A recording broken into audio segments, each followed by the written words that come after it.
मनुष्याचा जन्म झाल्यापासून कंटिन्यू मनुष्य काय करतोय, निसर्गातून घेतोय. निसर्गाला द्यायचं काही डोक्यात नाहीये.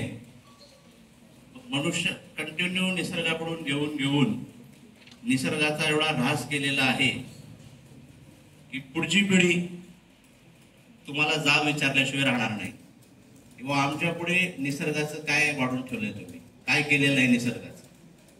मग आता तो पॉइंट आलेला आहे, ती वेळ आलेली आहे रिव्हर्स जाण्याची, रिव्हर्स इंजिनिअरिंग चालू करणे, निसर्गाचं संवर्धन करणे ही जबाबदारी राहिलेली आहे आता रिव्हर्स इंजिनिअरिंगच्या माध्यमातून.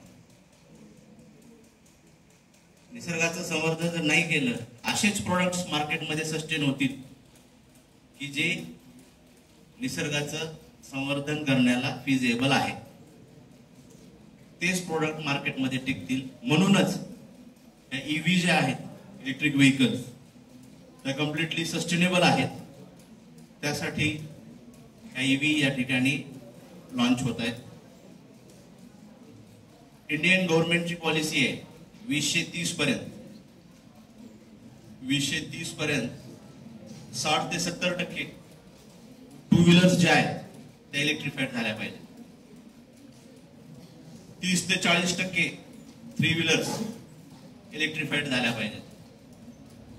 40% फोर व्हीलर इलेक्ट्रिफाईड झाल्या पाहिजे. म्हणजे एवढं मोठं टार्गेट गव्हर्नमेंटने ठेवलंय इलेक्ट्रिफिकेशनचं. आणि पब्लिक ट्रान्सपोर्टच्या बाबतीमध्ये 40% ट्रान्सपोर्ट, पब्लिक ट्रान्सपोर्ट इलेक्ट्रिफाईड होईल 2030 पर्यंत. कशासाठी एवढं चाललंय? निसर्गाचं संवर्धन, पर्यावरण पोषक आहेत इलेक्ट्रिक व्हेकल्स. आर्थिक वाढ आहे.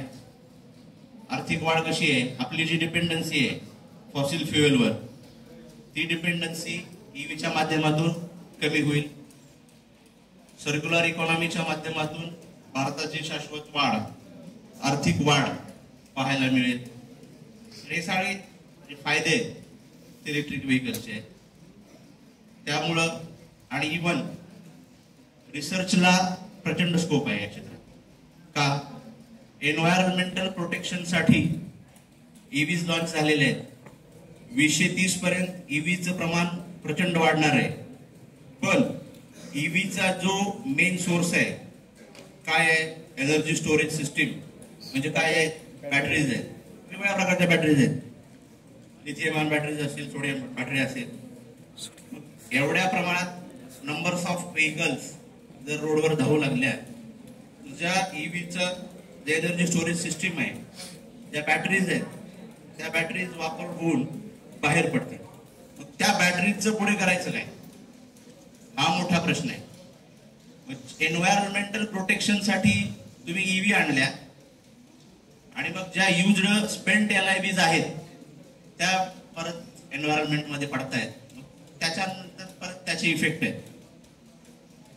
त्या संदर्भातच माझा रिसर्च आहे.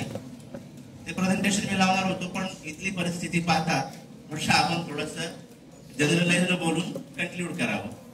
तर असं थोडस आहे.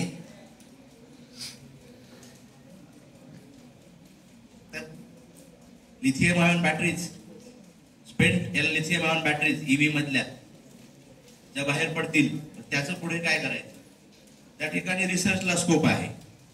म्हणजे इलेक्ट्रिक व्हेकल्स हा एक हॉलिस्टिक अप्रोच असलेला टॉपिक आहे.